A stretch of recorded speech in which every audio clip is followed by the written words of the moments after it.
Bonjour, salam. Plus de 50 Harag essayent de quitter le pays chaque jour. L'Algérie, ou la banque algérienne, détient plus de 140 milliards de dollars. Riche pays, grâce à ses ressources naturelles, qui sont le pétrole et le gaz, l'Algérie possède un PIB plus élevé que celui de certains pays européens, tels le Portugal, le Danemark ou la Hongrie. Il est le 3e fournisseur de gaz de l'Union européenne. Et son peuple est le plus pauvre de la région. Et c'est de pire en pire. Le Maroc et la Tunisie, qui ne possèdent guère les ressources naturelles de leurs pays voisins, s'en sortent beaucoup mieux. Pourquoi? C'est quoi la faille? Et d'où vient ce paradoxe? D'abord, la mentalité politique des dirigeants de ce pays, donc la corruption très visible, ils sont dans un système très mafieux, ils se partagent le pactole entre eux, rien pour le pauvre peuple. Aussi une mauvaise gestion des ressources naturelles,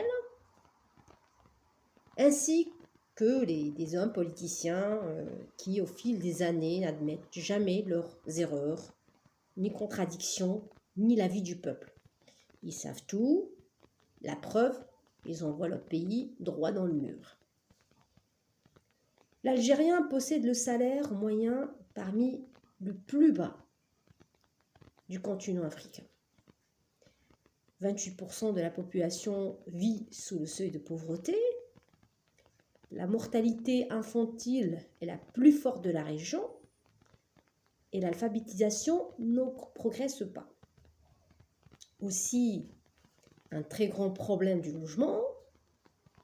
La population la plus modeste s'entasse dans des immeubles vétustes et mal construits, ce qui provoque d'ailleurs des effondrements, surtout lors des séismes.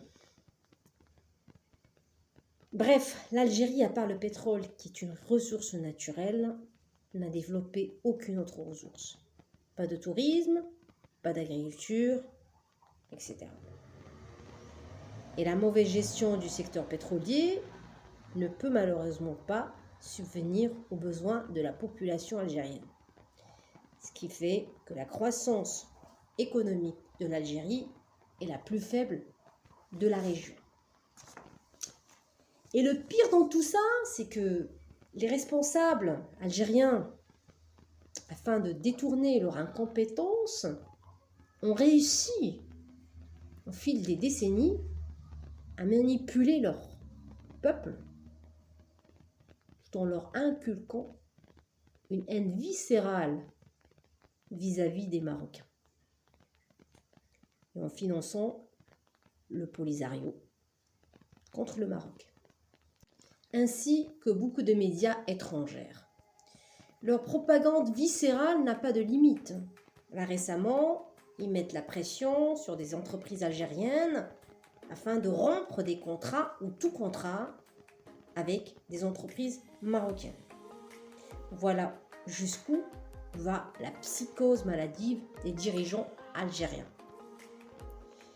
Moi, je tiens à dire au peuple algérien, votre seul ennemi est votre gouvernement et personne d'autre.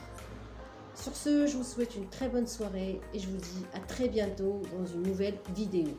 N'hésitez pas à vous abonner à ma chaîne. Au revoir.